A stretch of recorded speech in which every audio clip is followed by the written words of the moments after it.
Hi guys, I think Donald Trump has just realized that the Iranians have prayed him. He has given them everything they wanted, and now they've dumped him. I'm gonna talk about it. And now he's turning back to the allies that he abandoned when the Iranians were close with him. When they were like they're gonna give him exactly what he wants. Now the Iranians have changed everything. Now he's on his head down, turning back to the allies. Listen carefully. This morning I woke up finding a lot of messages on Truth Social praising allies that he abandoned, allies like Israel, whom he sacrificed them, forcing them into a compromised peace agreement, ceasefire with Hezbollah or Lebanon, you name it. He sacrificed Israel, forced them not to attack Lebanon anymore because the Iranians were playing nice to him and he thought they're going to give him what he wanted so that he can make a name for himself. Remember when he said Israel is not permitted to attack Lebanon anymore or to hit Hezbollah anymore. We're talking of a sovereign state and he's telling them they cannot do this, cannot do that, cannot do that, as if he's a head of state.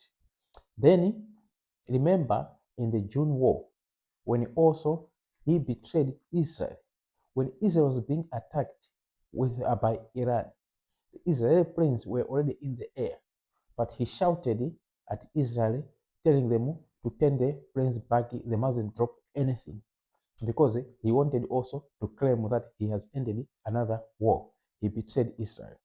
Now, the Iranians have closed the Strait of Hormuz again, and they're not showing any willingness to extend the ceasefire or to talk to him. He has released this, praising Israel. And I don't know if Israel is taking him seriously. I don't know. Now, let's go to the other point. The people of Iran. At the beginning, he to promise the people of Iran that help is on the way. He was fighting for them. But afterwards, when the Iranian regime showed some flexibility, he abandoned the goal of saving the people of Iran.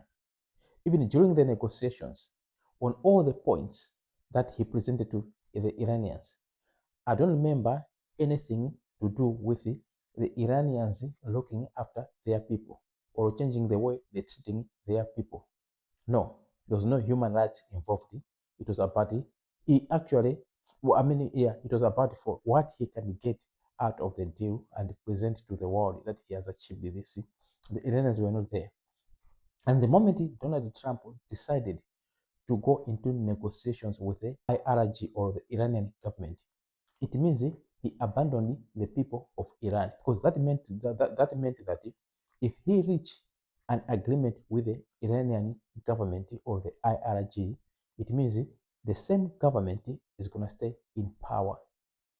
And the people of Iran will still face the same challenges they were facing before. So Donald Trump will leave the government or the IRG in power, and the people of Iran have been abandoned. Why am I saying this? Now, because now Iran has shown him a cold shoulder, he is now gathering or asking for support or trying to entice the Iranians to support him. He wants them to go to the street and overthrow the regime because militarily Donald Trump or America has failed to overthrow the regime. And they were close with them, talking nice to each other because they promised him something. Now Iran got whatever they wanted, and Donald Trump didn't get what he wanted. He's upset now. Let me play you something. Times in history, there's this magic moment. What's somebody appears on the scene and everything changes. I am with you. No. We've never seen it. No. I will fight for you. This is a man who's met his destiny. No. And I will win for you. No. You were saved by God in order to make America great again. His victory is the greatest comeback of all time. We're watching history, so buckle up. You see, now he's going back to the people of Iran. He's telling them that he's with them, he's fighting for them. He is lying because last week he was negotiating a deal that will leave the same regime that is oppressing the people of Iran in intact in power, as long as they give him what they want. He was sacrificing them for a deal. But now that the Iranian government has said, no, we're not talking to you anymore and we're not going to give you anything you want, now he is going back into the people of Iran and give them false promise. I think the people of Iran are wise enough. They know the type of person they are dealing with. I don't think they're going to risk their lives going to the street in order to help this man to overthrow the regime. Donald Trump has been played by the Iranians. Now, what happened? The Iranians now are going to be very tough negotiators because they know the limit and the strength of the US military. They know how far they can go. They know. Now they're in a better position now. To negotiate from the position of strength because they know America cannot do much. Trump made a mistake when he agreed the ceasefire. I don't think he agreed, but he might have proposed the ceasefire because things were not going the way he wanted. He has embarrassed the American military because if the American military was to keep the pressure on or keep the heat on the Iranians, I think the Iranians would have come begging for a lasting ceasefire and they could have given America everything. But this man wanted to wrap everything up so quickly, then he ended up getting into a very bad deal. His deal is even worse than the Obama deal, which he has been criticizing because he has been hit back. He has been stabbed in the back.